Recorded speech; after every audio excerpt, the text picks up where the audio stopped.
আজকে আপনাদের সাথে শেয়ার করতে চলেছি খুবই সুন্দর একটা স্পেশাল দুধ চা রেসিপি।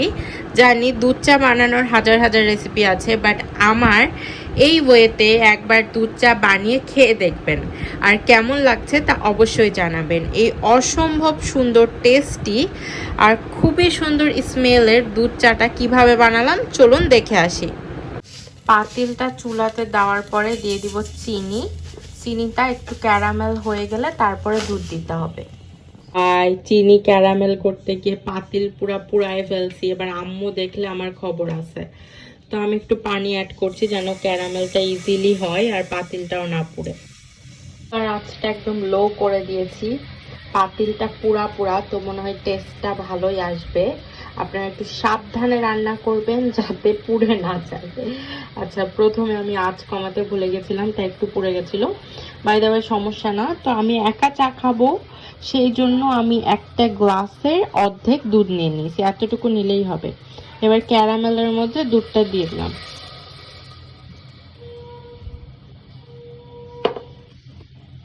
এবার এই দুধটা বলক আসা পর্যন্ত ওয়েট করতে হবে।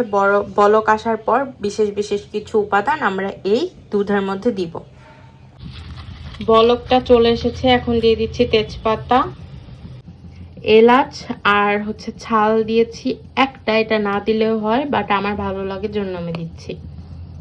এরপরে দিব আদা। চা পাতা আমি বেশি করে দিব, 2 চামচ দিব চা পাতা। বেশি করে বলতে বেশি করে দিলেই মজা লাগে বেশি। গুঁড়া দুধ আমি 2 চামচ দিচ্ছি, কম বেশি দেওয়া যাবে।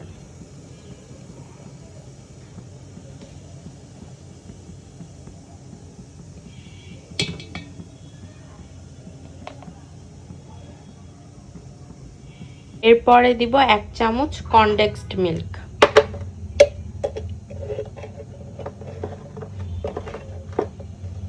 এটা বের করা খুবই ঝামেলা, তাও চেষ্টা করছি। আচ্ছা, আগে বের করে নিই। এই যে 1 চামচ কনডেন্সড মিল্ক নিয়ে নিলাম আর এর সাথে দিয়ে দিব।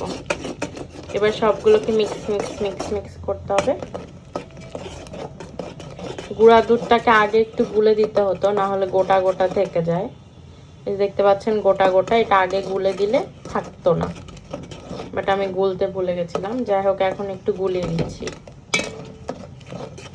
গুলিয়ে দেওয়া বলতে কিন্তু একটু নেড়ে দেওয়া বোঝাচ্ছে, আপনারা কি বুঝছেন জানি না। যাই হোক, একটু নেড়ে দিলাম। এবার 2-1টা বলক আসলে এটাকে ছেঁকে নিব। তো সুন্দর একটা স্মেল আসছে চা থেকে, কি বলবো আল্লাহ। এই চাটা একবার হলেও আপনারা বাসায় করবেন আর আমাকে জানাবেন যে আপনাদের কেমন লেগেছে চাটা।